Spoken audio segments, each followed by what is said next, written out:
So now it's March. There is so much to be getting on with in the garden, but because today is like April showers and there are some very dark grey clouds above me, I'm going to head into the polytunnel and I'm going to start transplanting some of my tomato seedlings.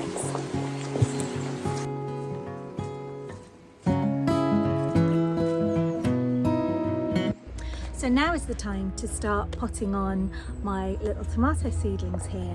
Now I know they need transplanting because not only do they look a bit crowded, but if you look, you can see some true leaves. Now these bigger ones are the seedling leaves, and once you can see the tomato shaped leaves coming through, it's time for them to go in their own individual pots.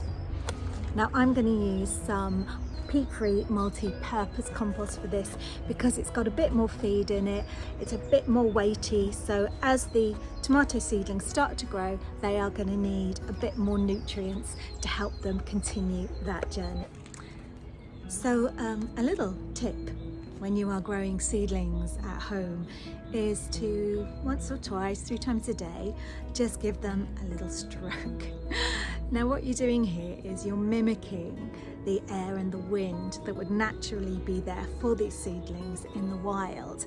And what it does, it encourages these little spindly stems just to get a little bit stronger, and therefore you're helping to create a healthier seedling. Now I like doing it anyway, and I'm sure that there's research that suggests that also plants like that kind of sensation. But that apart, it's a really good thing to do because it just helps build up the strength in the stem, and therefore you'll have a healthier tomato plant as it grows.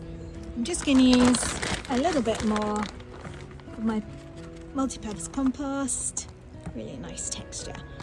So I filled up my module trays with some multi-purpose compost now.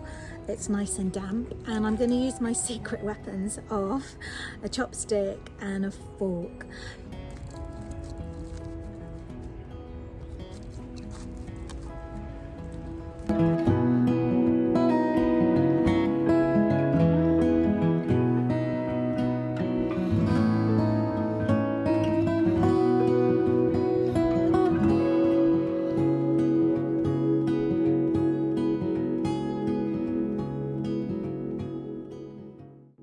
The great thing about tomato seedlings is that when it comes to pricking out time or transplanting, you can actually bury them a lot deeper in their stem than you can most seedlings.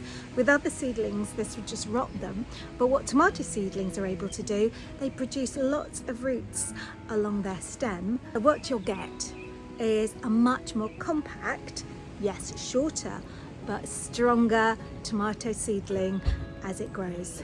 So if you have a problem with long leggy tomato seedlings, then just plant them that bit deeper, and in fact sometimes you can go almost up to the first set of leaves.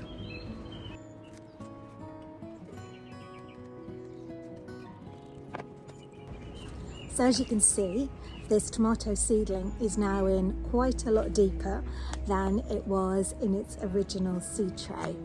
I'm just going to firm it in, then I'll give it a light water, and I'm going to do this to most of my seedlings that have got that little bit too long and skinny. So I'm now going to water in my seedlings. That helps the roots settle as well as giving them moisture. I'm going to be using a watering can with a fine rose. That's what this is. But the most important thing with watering seedlings at this stage in their life is to make sure you use tap water, and ideally room temperature tap water. Now, we're all being told to save water and use our water butts, and absolutely we should be doing that.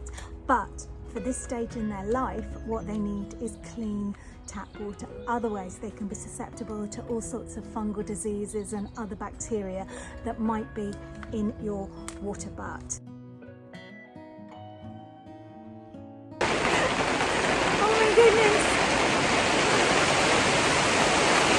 That's a lot of rain. I know it always sounds worse than a polytunnel, but yeah, that's pretty heavy. Just what we need, more rain. So I've put the label back in. I'm certainly not going to be leaving them outside, as you can probably hear. But also I'm not going to leave them in an unheated polytunnel like this one, because they are such tender crops that they need it to be warm, especially at this very early stage. So I'm going to take them home, heat them in a nice warm room with plenty of light, and before you know it, it'll be time for them to go outside in their final planting positions.